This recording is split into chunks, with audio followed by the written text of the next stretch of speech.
The Green Bay Packers offense has plenty of playmakers, but for them to find the consistency they're lacking, they have to cut down who gets opportunities for this team. Plus, our pal Lily Zhao joins us for a Lions loss debrief. That's all on today's Locked On Packers.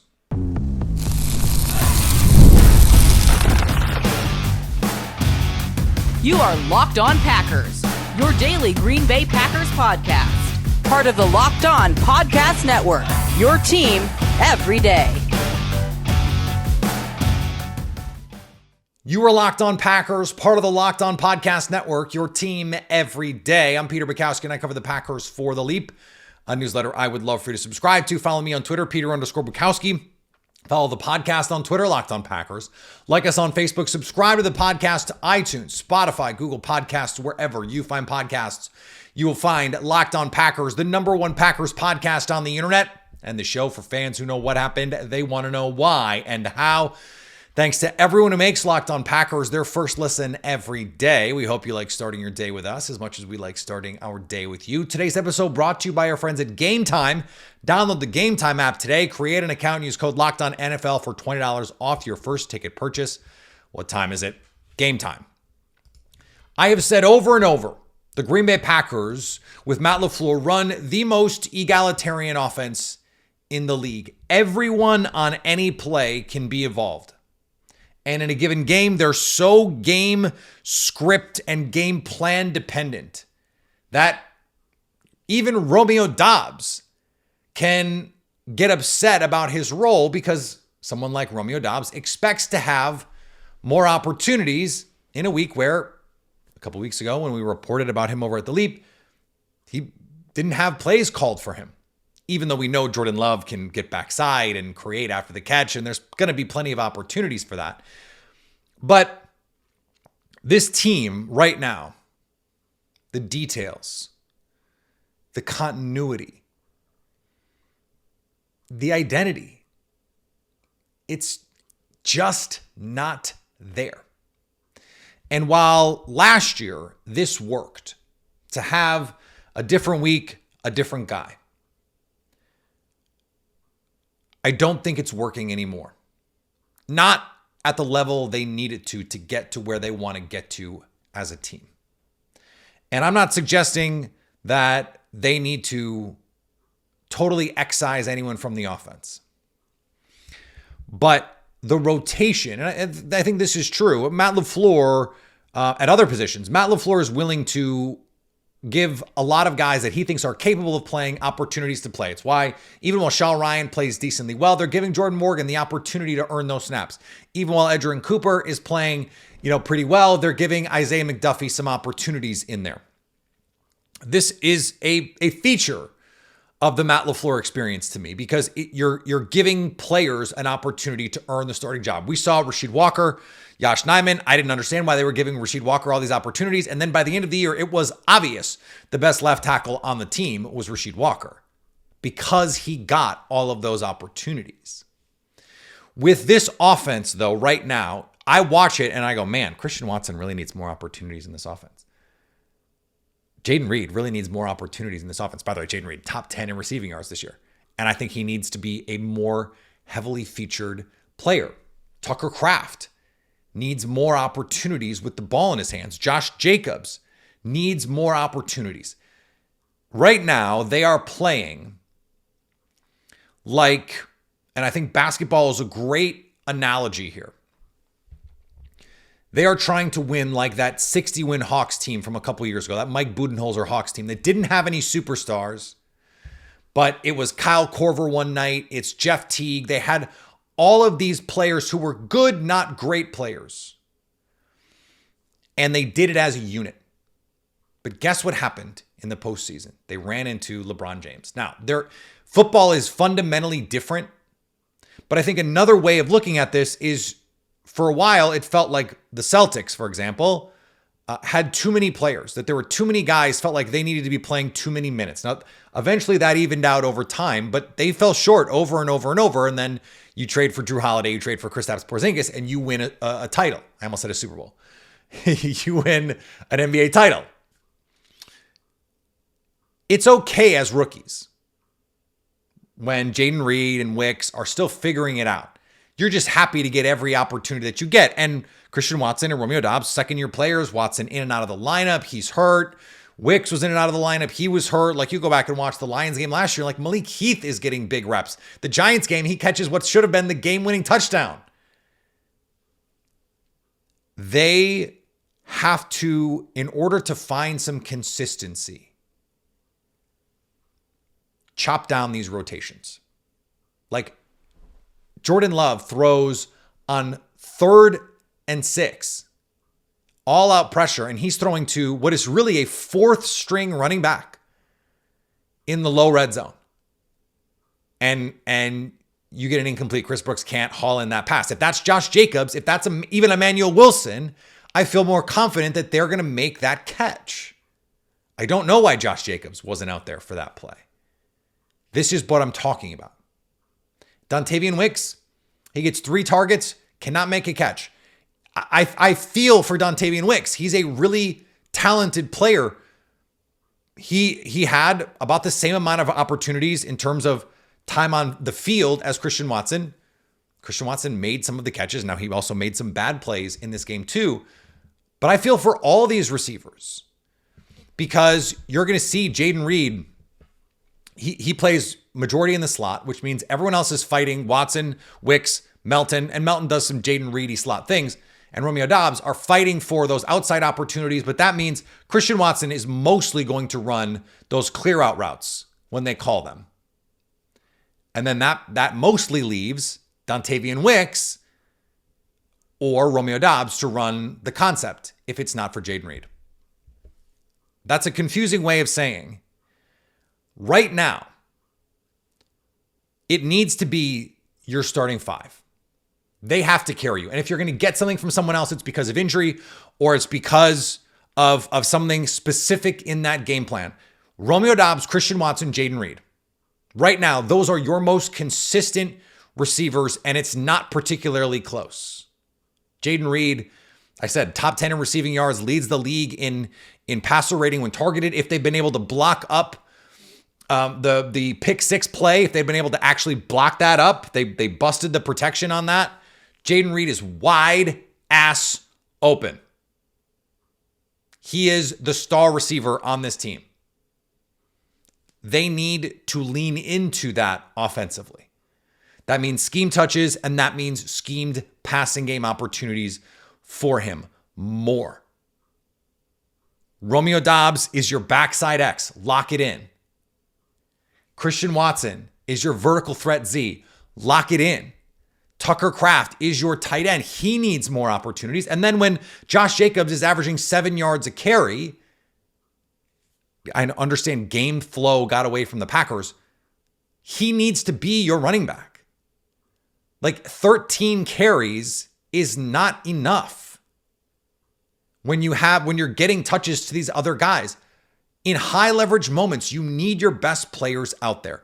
To jumpstart this offense, you need to lean into finding consistency and continuity within it. And I don't know how you can do that when Bo Melton is playing 18 snaps. I don't know how you can do that when Dontavian Wicks is playing, 50+% of snaps, but can't catch the ball right now. I think Dontavian Wicks is a very talented player, and I think in a year, we might be talking about how the Packers need to make some decisions. Romeo Doubs, maybe out the door, or whatever it is. Wicks is the next guy. Right now, he is too inconsistent to be a meaningful part of your offense. So in order to give Jordan Love, okay, I always know what Romeo Doubs is going to do. It's why Doubs, frankly, gets the ball. But lean into Jaden Reed. Lean into Tucker Kraft. Lean into Josh Jacobs. And in a somewhat ironic turn, play a little bit more like Aaron Rodgers wanted to play at times, where you're going, hey, our guy's better than their guy. Let's just attack this. Like, I felt like against the Lions, Jaden Reed could get pretty much wherever he wanted, especially once Brian Branch went out. They could get wherever they wanted with Jaden Reed. 4th down, they throw that slot fade. That's designed to go to Jaden Reed. 2-minute offense, they throw, they call that big deep over for Jaden Reed. He is their number 1 receiver. Lean into those opportunities. That doesn't mean you can't come back to Dontavian Wicks. That doesn't mean you can't come back to a special for Bo Melton. They had one in the postseason. I bring that up all the time. That doesn't mean you can't mix in Emmanuel Wilson, Chris Brooks, these other guys, Marshawn Lloyd when he comes back. Luke Musgrave, if he comes back, had ankle surgery, doesn't look good for him, frankly. Lean into your best playmakers rather than just the scheme, because you're searching a little bit for that identity. So when you're searching for identity, give your players the chance to prove that they are it. And that's where the Packers find themselves right now. Look, this is a top 10 offense by whatever metric you want to look at. With their quarterback missing 2.5 games, with guys in and out of the lineup, offensive line, trying to shuffle things around, trying to get a rookie acclimated in there. Weather. And here they are, 6-3 with a top 10 offense. There's a reason I said this can be the best offense in the league. Jordan Love has not taken a healthy snap since week 1. The Bears game is going to be the closest thing he's been to healthy since week 1 in Brazil on an ice rink. This is all fixable for the Packers. But finding an identity and leaning into your best playmakers rather than just saying, well, let's give everyone an opportunity. No. At a certain point, you got to find your 5-man rotation to basketball. And really in the playoffs, you got an 8-man rotation. Can't play 10 guys. Can't play 12 guys. Because if you are, it means you don't really have a core 8. The Packers have to lean into their core guys to give themselves an opportunity to jumpstart this thing. And then once Love and Reed once your best players are playing their best, then that just makes it easier for everyone else to slot in where they fit in. All right, our pal Lily Zhao is coming up next on Locked On Packers. I know it's still football season, but there's something really special about going to a basketball game live. Fiserv, I know the Bucks not playing great right now, but that is a special experience right now. That is a court, an arena, the food. It's really fun. It's really fun to go. And I'm sure there's a basketball arena near you if you're not in the southeastern Wisconsin area. That would be fun to go to. Game Time Picks can get you there because Game Time Picks makes getting tickets to see your favorite teams play even easier. Game Time Picks filters out the fluff to show you only the incredible deals on great seats, so you don't have to waste time searching through thousands of tickets. Curated deals makes it easier to find the best prices on great seats. What could be easier? Plus, it's sports, concerts, comedy, theater, and more. Plus, get a panoramic view from your seat in the app before you buy. Take the guesswork out of buying tickets with Game Time Picks. Download the Game Time app, create an account, and use code LOCKEDONNFL for $20 off your first purchase. Terms apply. Again, create an account and redeem code LOCKEDONNFL for $20 off. Download Game Time today. What time is it? Game time. Today's episode also brought to you by our friends at FanDuel. Get ready to tackle the NFL action as we head down the second half stretch. With FanDuel, America's #1 sportsbook. Right now, new customers can bet $5 and get $150 in bonus bets if that first bet wins.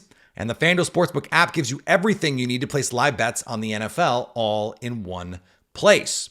So when you get a hunch in the middle of the game, you can check out the latest stats, view live play-by-play, and so much more on the same page where you place your bets. Just visit FanDuel.com to join today, and you can start with $150 in bonus bets if your first bet wins. Got to be $5 or more, but come on. What could be, I don't want to say what could be easier, but what could be better than $150? Never waste a hunch and make every moment more with FanDuel, an official sportsbook partner of the NFL. Joining me now, hopefully everyone involved has dried off a little bit, warmed up a little bit, maybe touched some grass a little bit based on how Packers Twitter reacted to all of this. Lily Zhao from Fox 6 in Milwaukee joins me now. Always the voice of reason on this show. Lily, we appreciate it. How you doing? Peter, I'm still recovering from it. It was a late night for us here in Wisconsin. I'm still recovering from the effects of the rain and the chilliness, but I am doing well outside of what we saw on the football field on Sunday. So doing well besides that, and excited that the holiday season's kind of getting in the flow here. But anyway, doing well. How you doing? I'm good. You get a little bone broth, maybe a little chicken soup, something like that. That'd be good. I kind of struggle with this game a little bit because after all those qualifiers, because I did not feel like really at any point that the game had gone as bad for the Packers as the score indicated it had gone. That being said, the penalties, 10 penalties, a huge factor in this game. Just one turnover, but it is another of the mind-numbing variety of interceptions from Jordan Love. We are now halfway through this season, Lily, more than halfway through. Are we just at a point where this is who this team is and they're just going to have to hold on for dear life? Or does this stuff feel correctable to you?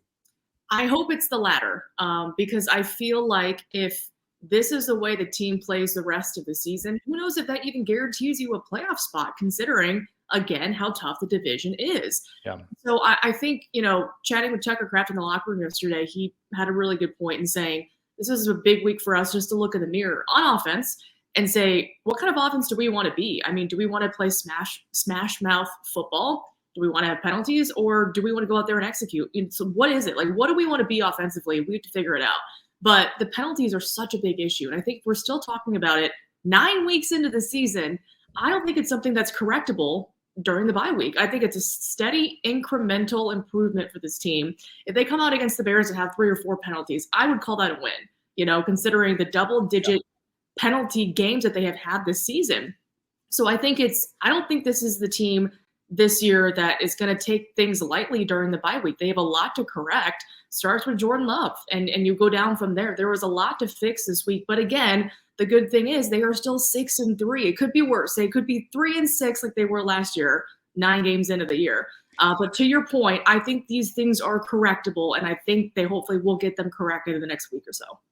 It's not dissimilar. And we've talked about this. We talked about this a couple of weeks ago on the show, that it is a pretty similar start in a lot of ways in terms of the things that are plaguing the team, the drops, the mental mistakes, the penalties. It's self-inflicted wounds. And last year it was just sort of like, well, this is a young team figuring it out.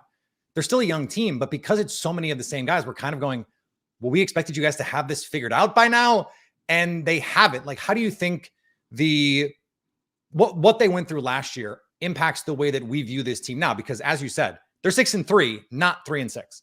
Right. And I think this is what I think we were a little disappointed by, right? It's these guys have gone through the fire together for a season, and we knew that the mistakes that they made last year, they corrected it.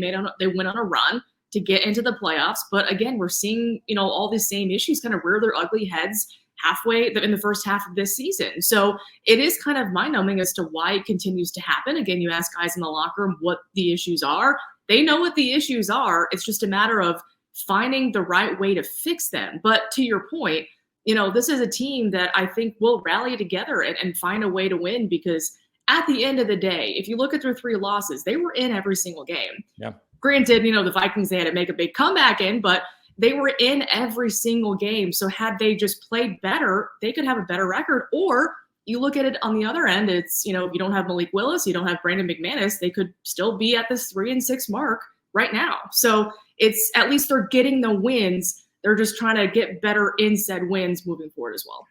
Yeah, I feel like if I said before the season the Packers were going to lose Jordan Love for 2.5 games, and they were going to lose to the Eagles by 1 score, the Vikings by 1 score, and the Lions on a sloppy field, I think most people would say 6-3 is a huge win. The problem, Lily, is we watch these games and we're seeing the same things happen over and over. It seems so bizarre to me that a team that we think of as so well coached by Matt LaFleur, so well designed, so well called, is still dealing with all of these issues. And it's hard to make sense of it. Like, what is your sense of it? And what have you heard from the players? Because to your point, they feel like, hey, Jordan Love said it. We're a really good football team, and we keep proving it by the only team that's been able to beat us is us. Yeah, and that's, I think, what the issue is. I think they know there's an issue, but they haven't found the right way to address it. And I think, we can kind of debate that first play of the game where Keyshawn Nixon gets flagged. It started. I'm still waiting for an explanation on what that call was for. Right, but then of course it's the first play of the game you get flagged. I think another point was, when Brian Branch leaves the field, does the double bird, they gain momentum, 30 yards of penalties gained, and what do? They come out of that with a false start. So these are just penalties that are at the worst time, right? They're at the worst time, and I think if these guys knew how to fix it, they would. But listen, I'll just say, you don't have Josh Myers. You're shuffling guys along the offensive line. Maybe that played a part in why the O-line struggled and had false starts and holding penalties. I don't know. But I think if these guys knew how to fix it, it would be fixed already. So I think it's just maybe it was a lack of focus. And I think that was a little bit disappointing because I think guys said this was kind of like a playoff game to them. And yet this is how they came out and played. So you have to wonder, maybe it's just, is it a lack of focus? What is it? Because when you look at what the Packers did, what the Lions did, the Lions just flat out executed. They didn't make mistakes. The Packers did, and that was the difference. Yeah, and I wonder about this, Lily, as a temperament, because Dan Campbell has somehow found the way to walk this incredible line between we are an underdog every week and we're going to play with an underdog physicality, an underdog mentality, an underdog F it, it's 4th and 1, we're going to go for it idea. But then also when they're up a touchdown, they're going to make it 3 touchdowns. They have this a bit of that front runner, again, not to bring the expletives back into it, but that FU mentality of a front running team. And for the Packers, I feel like they know how good they are. And sometimes that can cause them to play a little bit less focused than they need to be. And if you could give me the answer of how they could do that, Matt LaFleur should pay you a lot of money to come in and give some classes.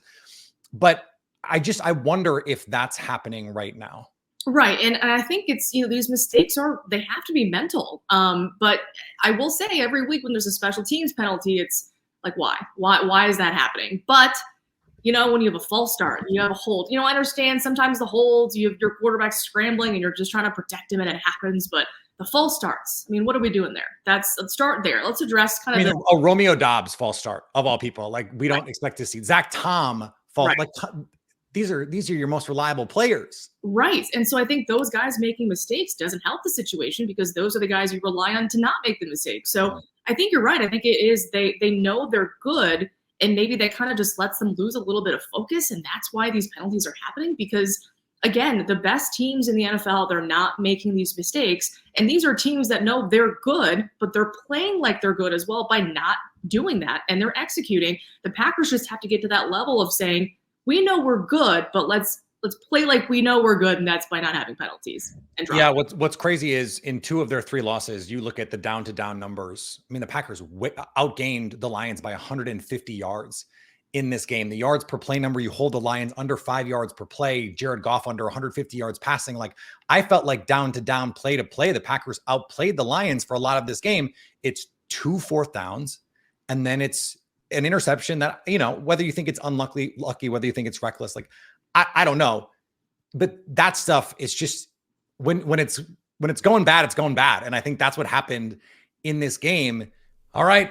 Still more to come with our pal Lily Zhao coming up next on Locked On Packers. Today's episode brought to you by our friends at BetterHelp. This is an important month because this month is all about gratitude. It's November, Thanksgiving. Come on, you guys see where I'm going here. And gratitude is an extremely important part of my life. I try and be aware and be grateful for the things that I have. It's sometimes hard to remind ourselves that we're trying our best to make sense of everything. And in this crazy world, that isn't easy. Here's a reminder to send some thanks to the people in your life, including yourself. And therapy can help you get there. If you're thinking of starting therapy, give BetterHelp a try. It's entirely online, designed to be convenient, flexible, and suited to your schedule. Just fill out a brief questionnaire to get matched with a licensed therapist and switch therapists anytime for no additional charge. Let the gratitude flow with BetterHelp. Visit BetterHelp.com/lockedon to get 10% off your first month. That's BetterHelp, HELP.com/lockedon. I want to talk about that defense for a second, though, because I came away from the game, and I understand the game scripts got away from them a little bit. Game flow, Jordan throws the pick 6. You come out in the second half, they march the ball right down the field, and the game feels over. But it wasn't. And the Lions kept throwing. They kept trying to put their foot on the Packers' neck. And I thought this defense overall, only 17 points to this version of the Detroit Lions. Like, I don't want that to get lost in all of this. I thought they played really well defensively. What did you think? I agree. And I think this defense, again, with the 10 interceptions from Jordan Love, just on his part, this defense has been put in a lot of adverse situations, probably more so the first half of the season than they wanted to be, and they've responded. And than they thought they'd be in. Right. And you talk about the Lions they drive down the field, it's 24-3. You're thinking, oh my gosh, it's going to be a rout, right? But this defense comes back out, and they held the Lions to 2 straight 3-and-outs during the stretch after that. So they did their job. And, while the run game still was getting gashed there by David Montgomery and Jahmyr Gibbs, those guys are still talented on their own. But I think they really held a potent offense to, well under their average the last month. So that has to be commended. They did their job. The offense just didn't hold up on their own. I think if you look at this game, had the Packers – had Dontavian Wicks held onto that football in the end zone, had Chris Brooks caught the ball, potentially ran in for a score, we're talking about a different ball game the way this defense is playing, and they gave their offense a chance to win, and they just couldn't capitalize on that end. But they did a phenomenal job, I think, against Detroit. Yeah, we've looked at a couple of games this year where the results have been underwhelming, and I came out of them going, the defense really did enough, and it was the offense that came up short of where the expectations were. And in a lot of ways, that gives me hope for this team moving forward, because I generally don't have a lot of questions about this offense. I believe that they're too well coached and there's too much talent for them not to get this figured out. I want to throw this at you though, Lily. We talked about this to open the show today. I have come to the conclusion that I think in order to jumpstart this offense, they might need to tighten up this receiver rotation. That maybe you need to give fewer snaps to guys that I really like, Bo Melton and Dontavian Wicks, but who are just not producing right now in this offense. And give yourself sort of like playing your starters a little bit more in a basketball game, for example. Get in the rhythm of the offense a little bit more and just kind of get everyone settled. And then you can start reintegrating Wicks and Melton, who can be really nice complementary pieces. What do you think of that idea? That's a good idea. And I think at this point, why not? If you're the Packers, why not try it and see if it happens or see if it helps? Because like you mentioned, we all saw if you give the ball to Jaden Reed, good things will happen, right? Mm-hmm. We already know he's going to be getting a lot of snaps. Romeo Doubs, reliable hands. Christian Watson, I think, outside of misplaying that deep shot, I think he's still a great receiver. So you get those number 1, 2, 3 receivers in there, feed them the football. They're reliable. And then you can still have Dontavian Wicks, Bo Melton out there as decoys, and you can still, throw to them as checkdowns. But make sure, you're right. Feed the guys who are going to be reliable, who are going to make the catches, and then go from there. I think we've talked about just how deep this receiving core is, but because there are so many options, maybe that's kind of led to not so much of a flow in terms of the passing game because you have so many guys to throw to. But when you have multiple guys who just aren't making catches, keep it simple. Just go to 1, 2, 3, and then go from there. So I say that's a good model. Let's just see if they do that, maybe that does help the offense moving forward. Yeah, I've always said that Matt LaFleur runs the most egalitarian offense in the league, and that's a feature, not a bug. But I'm starting to wonder now that teams have seen this a little bit more, if that is in fact the case.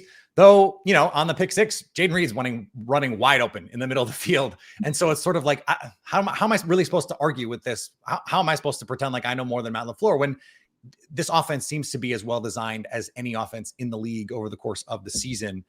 Jordan Love has taken a lot of heat over the last couple of weeks, the interceptions, the turnovers. How concerned are you about what we've seen with the turnovers, especially with Jordan Love? I think it'll be more concerning if this continues out of the bye week because, again, he knows it's an issue. I know Matt LaFleur is tired of talking about the interceptions. He hates it so much. He hates it. It's happened 10 times. He leads the NFL interceptions thrown, and 2 of those are pick sixes. So I think for Jordan to kind of regain who he wants to be as the future of this Packers franchise, he's just got to cut down on those interceptions. And I know he wants to be aggressive. I know he wants to push the ball down the field. And there's that fine line for him just to figure out where that balance lies, right? Where you want to lie in terms of, I want to be aggressive, but I want to be smart with how I'm being aggressive. I think that's maybe where he's got to toe the line of, I want to be smart with the aggressiveness, and that will lead to less turnovers. And realizing in situations, just take the sack. Take the sack in those situations. Don't throw the football. Or if you're going to just throw it to the ground. Don't loft it up. Don't give any defender a chance moving forward to get a pick. So kind of knowing just being more situationally aware, I would say, when pressure's coming at you. But I think if this continues out of the bye, and go ahead, Peter. Well, all I was going to say was, how do you think the injury is affecting him? Because I wonder if he could scramble a little bit more, we'd see him be a little bit more comfortable just saying, all right, I'm going to scramble and then I'll just throw it away. Whereas he's trying to maneuver and go, oh, shoot. And then just kind of, babies it right to Kirby Joseph. Like those kinds of plays, we didn't see Jordan Love ever make, even when he was playing at his worst last year. Right. And I think that mobility is still an issue because, again, you're dealing with an MCL and a groin, two lower body injuries that really affects a mobile quarterback. And so you're right. I think it does affect him in that regard, but maybe he has to play it like, okay, I need to be more stoic in the pocket. I don't want to, first of all, injure myself, but also hurt the team if I'm doing too much. So just realizing those situations, okay, maybe I am a statue. I just got to throw it to the ground or just take the sack. And it is what it is, but at least you're not giving the team that you're playing a chance to pick you off or to, recover a fumble. So I think the mobility certainly was an issue. And unfortunately, I think it might be an issue the rest of the year because I don't think these are just going away magically after a bye week. You hope that the MCL is something that if the groin really was just the groin and not the MCL, that is feeling okay. But soft tissue injuries, we know those can be, they can crop up at any time and come back at any time. We joke about the Matt LaFleur part of this, but how much is Matt LaFleur's dismissing of the turnovers impact your view of them, do you think? Because for me, if Matt LaFleur is not that worried about it, I'm kind of not that worried about it. And because he knows what is supposed to be happening. He's watching the tape. They're doing the review. And I believe if he thought Jordan was hurting the team, he would say so in the media. And that's like the opposite of the tack that he's taken so far. Right. I agree with you there. I do think his messaging is, trust me, we know it's an issue, but we're not as concerned as I think people outside of the organization are. I think a lot of people are saying, burn it down. Like, Jordan Love's not our guy. Malik Willis. Oh my gosh. Right. I think, again, if the starting quarterback is healthy, you're going to, cleared to play, you're going to play him. Right. Yeah. I think there was a lot of narrative this week of Malik should play and Jordan should get 2 weeks off and et cetera, et cetera. But I think if you're a head coach who knows the offense in and out, he knows his quarterback, is not as concerned, I think, as the people outside of 1265 are, I think we have to believe him. And I think we have to believe that he knows this is something Jordan can correct. And I do believe if they think this is as serious or as, oh my gosh, it's going to continue, he's going to throw 20 picks this year, this would be addressed or this would be more talked about. But I know Matt LaFleur just does not want to talk about it anymore. I'm sure he'll hear more questions about it when he does his availability here shortly. But I think if he's not as concerned, we should just RELAX and believe him until, I should say, hopefully not that we're proved wrong, but we'll see. Well, or until he's proven right that he was in fact, fine to be RELAXED about it. We will see. No game to talk about next week, Lily, but can't wait to talk more. I'm sure we'll have plenty to talk about. Let's be honest. By then, maybe there'll be a trade piece to talk about. We didn't even talk about that today. But that's probably because I don't think they're going to do anything. But we'll see. If they do, of course, we'll have something to talk about next week. We always appreciate the time. Thanks. Wait, thanks, Peter. All right. Thanks to Lily for joining the show. Always great to talk with her. A ton more to come this week on Locked On Packers. We will be, the trade deadline is today. So we will talk tomorrow about what the Packers did and did not do, what they maybe should have done. The bye week is the perfect time to dig into those conversations. And then a really fun interview coming later in the week with the man who trains Jordan Love. Interesting time to talk to him because, of course, Jordan Love dealing with an injury. Then next week, I cannot wait to tell you about what we have coming next week. Maybe a current Packer on the show, a young player, a popular player, a player I can't wait to talk to, a player I've talked a lot about on this show.